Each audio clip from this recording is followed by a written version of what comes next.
खरं म्हणजे ticket declare झाल्यापासून तर आजच्या क्षणापर्यंत आम्ही ही निवडणूक फक्त विकासाच्या जोरावर लढवली होती. सन्माननीय पंतप्रधान नरेंद्र मोदींनी 10 वर्षात केलेला जो काही विकास आहे तो आम्ही जनतेपर्यंत घेऊन गेलेलो होतो आणि मला असं वाटतं आज विकासाचा विजय झालेला आहे. हे आज जनतेने सिद्ध करून दिलं. काही एवढ्या मोठ्या प्रमाणावर लीड तुम्हाला मिळालेला आहे. विरोधकांनी असं रान पेटवलेलं होतं की अटीतटीची निवडणूक पण निकाल एकदम विरोध लागलेला. विरोधकांनी त्यांच्या पद्धतीने काम केलं, आम्ही आमच्या पद्धतीने काम केलं. आम्ही कामावर श्रद्धा ठेवली.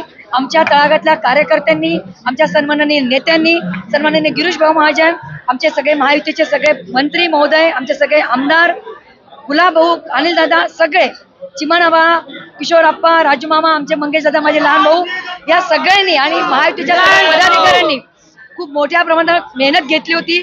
तळागाळापर्यंत विकासाचं काम पोहोचवलं होतं आणि आज खऱ्या अर्थाने या विकासाचा आज विजय झालेला आहे. आज या माध्यमातून जनता जनार्दन जो माझ्यावर विश्वास दाखवला त्याबद्दल आपल्या सगळ्यांचे मी या ठिकाणी धन्यवाद आणि आभार व्यक्त करतो. विजयाचं श्रेय पंतप्रधान नरेंद्र मोदींनी केलेल्या विकासाला आणि कार्यकर्त्याच्या मेहनतीला, नेत्यांनी दाखवलेला विश्वासाला, याला मी सगळं श्रेय देईल आणि जनता जनार्दनाने आमचा जो विश्वास ठेवून मतदान केलं त्यांना हे श्रेय देईल. सिंचनाचे प्रकल्प पहिले पूर्ण करायचे म्हणजे शेतकरी राजा खुश होऊ शकेल. शेतकरी राजाचा सुखी झाला तर जनता सुखी होते आणि त्याच माध्यमातून जर उद्योग या ठिकाणी आले तर आमचा युवक या ठिकाणी खुश होऊ शकेल, या ठिकाणी उद्योग येऊ शकतील. या माध्यमातून मी आगामी काळामध्ये काम करणार आहे.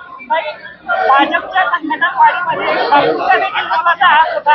आज एवढं मोठं यश तुमच्या पत्रात आहे, बापूचा तुम्ही मिस करतात का?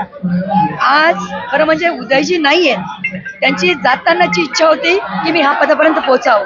आज एका डोळ्यात अश्रू आहेत, एका डोळ्यात दुःख आहे, पण आज खऱ्या अर्थाने सन्माननीय गिरीश भाऊंनी आज मला जो काही विश्वास दाखवला, हे तिकीट दिलं आणि आज खऱ्या अर्थाने बापूंनाही श्रद्धांजली त्या माध्यमातून मिळते. बापू जरी नव्हते तर माझे सगळे भाऊ आणि माझे बहिणी, सगळे जनता जनार्दन, आमचे सगळे नेते माझ्या पाठीशी सगळे खंबीरपणे उभे होते, म्हणून हा विजय होऊ शकला.